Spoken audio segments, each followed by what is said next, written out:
أسعد الله مساءكم بكل خير. اللهم صل وسلم على سيدنا محمد وعلى آله وصحبه أجمعين. شنو يقدر يدير لك درهم؟ يمكن في النظر بزاف ديال الناس ما كيسوى والو، ولكن هاد القصة اللي جيت مش نعاودها لكم اليوم، درهم واحد فتح لها أبواب الرزق. قال الله تعالى: وما تقدموا لأنفسكم من خير تجده عند الله. صدق الله العظيم. كانت واحد سيدة سميتها زينب، كارية واحد الدار صغيرة متواضعة. مات راجلها وخلى ليها 3 ديال الوليدات. ما كانت مسكينة كتكسب حتى شي حاجة، من غير ماكينة الخياطة كتخيط الحويجات وكتبيعهم للجيران اللي حداها. واحد النهار كان الشتا والبرد، خرجت تقدان الخديران الوليدات، سخرات بقاو ليها 3 ديال الدراهم، شدتهم في يديها وهي تقول: غنخبيهم درهم على درهم حتى نجمع الفلوس ديال الكرا. بقات غادا حتى وصلت حدا واحد الجامع، وهي تلقى واحد السيد كبير في السن دالس مكمش بالبرد، مد يدو وعينو غارقين بالدموع، ويتقول: الله يا ربي، اذا جيت نعطي السيد درهم غادي يبقاو ليا 2 دراهم، وانا في امس الحاجه من درهم واحد. وهي تذكر في ديك اللحظه حديث الرسول صلى الله عليه وسلم: ما نقص من مال صدقه. غمضت عينيها، شدات درهم وعطاتها. هو يفرح بزاف وابتسم ليها واحد الابتسامه ما نساتهاش الى حدود هاد الساعه، ويقول ليها: سيره بنتي، الله يرضى عليك، بارك الله فيك، الله يفتح عليك. رجعت في حالها وهي حاسه بواحد الراحه غريبه، واحد الاحساس عمرها ما حساته.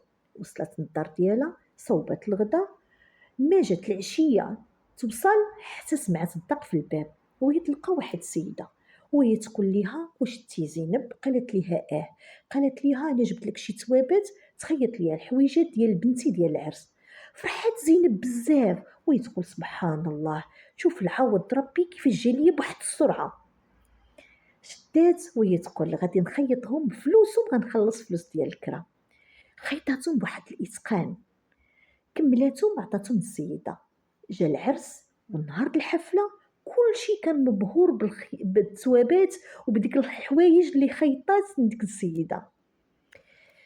كان كلشي اللي كيشوف كيمشي يسولها: شكون اللي خيط لك الحويجات ديال بنتك؟ وهي تقول لهم: كاينه واحد السيده سميتها زينب، هي اللي خيطتهم ليا.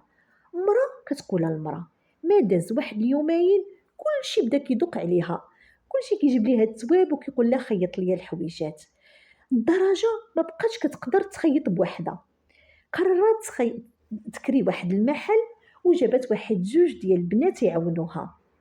تكثرت عليها الطلبات وتوسع عليها الرزق، وهذا كيقول هذا حتى ولات كتخيط طلبات بزاف. كتكون نهار كتفكر ديك الدرهم اللي عطاتها لديك السيد وهي خوفانه. سبحان الله. هنا كنرجعوا القول الله تعالى: مثل الذين ينفقون أموالهم في سبيل الله كمثل حبة أنبتت 7 سنابل. حبة واحدة نبتت 7 سنابل. سبحان الله يا ربي، وعلى العوض ديالك وعلى الخير ديالك. هنايا كتعرف بأن الخير والصدقة اللي كتعطي ولا اللي كتمد عمره ربي ما كينساها لك، وكيعطيها لك في واحد الوقيته اللي غتكون محتاجها. قال الرسول صلى الله عليه وسلم: اتقوا النار ولو بشق تمره. يعني صدقه صغيره عندها قيمه كبيره عند الله.